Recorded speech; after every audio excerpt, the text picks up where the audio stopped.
I just want to talk a little bit about functional exercise. Functional exercise basically means exercises and movements that we should do to allow ourselves to continue doing the activities of daily living over time. So in this video, I'm going to start with just really super basic functional exercises that we should all be trying to do on a daily or at least a weekly basis to make sure that we can keep doing them. And the 4 exercises are touching our toes, reaching overhead, getting on and off the floor, and working on our balance. So I'm just going to quickly go through how we do those movements. So first one being touch your toes. We should all be able to at least bend forward from the waist and get close to our toes by first unlocking our knees and then curling down one vertebrae at a time, letting the head and arms hang, moving down towards the feet or the floor.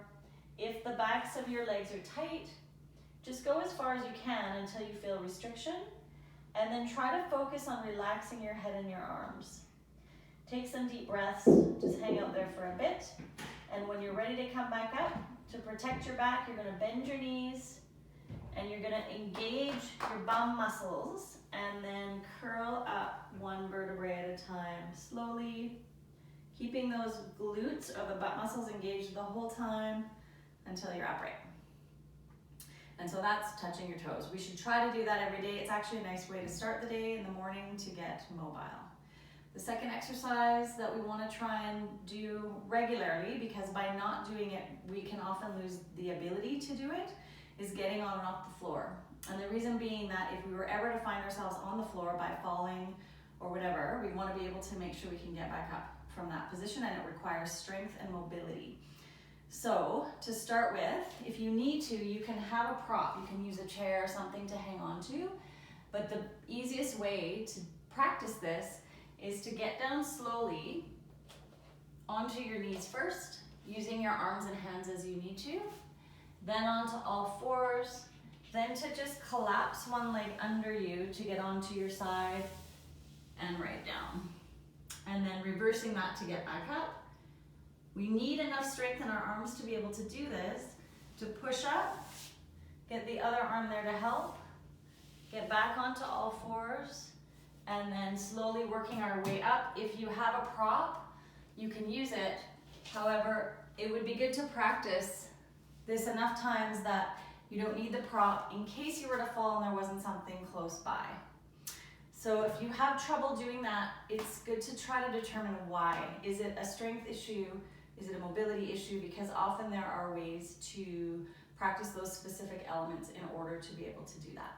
It's a good thing to practice so that you don't find yourself unable to do that if you need to. Okay, third exercise is reaching overhead.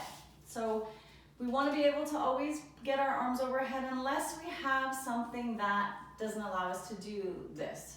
Sometimes there are shoulder restrictions, that frozen shoulders, for example, that may not allow that amount of mobility, but under normal circumstances, we want to be able to practice that overhead reach so that we can do that, to say put things away in cupboards or whatever, but also because being able to put your arms up over your head is a normal movement, and if we stop doing it or we don't do it, it starts to affect our neck, upper back, and shoulders in a negative way. It's just part of balanced functional movement that we want to maintain.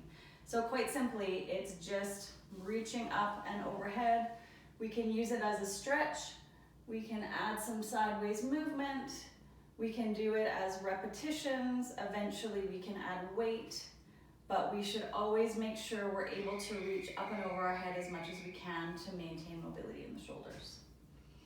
And the fourth basic functional activity or functional exercise is balance. Balance does decline over time. Just naturally, if we don't keep up with it, we are going to lose it. And there are some issues or conditions that can make balance poor as well, such as joint problems, joint replacements, arthritis. Those types of things can cause our balance to decrease, but if we practice, it will always get better, or we'll be able to maintain it. So super basic balance really is just practicing standing on one foot. If we're on a flat surface, it's going to be easier. If your balance is really limited, then go somewhere where you can hang on to something so it's safe. Sometimes a door frame works well, but we do want to get to the point where we can let go and still maintain our balance, even just for a few seconds, or try to improve on what you have. So that's basic balance, flat surface, eyes open. Focusing on something helps to make it easier, but we want to challenge our balance if we can. We want our balance to be as good as it can be. So the next progression from that would be to actually put something that's not stable under your foot. It could be as simple as a pillow folded or a pillow from the couch. And we're going to stand on the pillow. It's not a stable surface, not as stable as a hard floor. And just practice to balance on that with, again, with the eyes open and our eyes focused on something. From there, to make it more challenging, we go back to the hard surface and we establish our balance, and then we close our eyes, which makes it quite a bit harder. And we have to rely on what we're feeling in the floor. We have to rely on our sense of our body and space to maintain our balance. And then the fourth level of challenge would be unstable surface, establishing the balance, and then closing the eyes. So that's quite a bit harder yet. And it's good to practice that a little bit every day if you can. Just for a few minutes is enough, doesn't need to be a lot. Okay, so those are basic functional movements that we should all be able to do, we should all be practicing. If we have trouble with any of them, we should work on them. And if those ones are easy for us, we can move on to more advanced functional exercise, which I'll go into in the next video.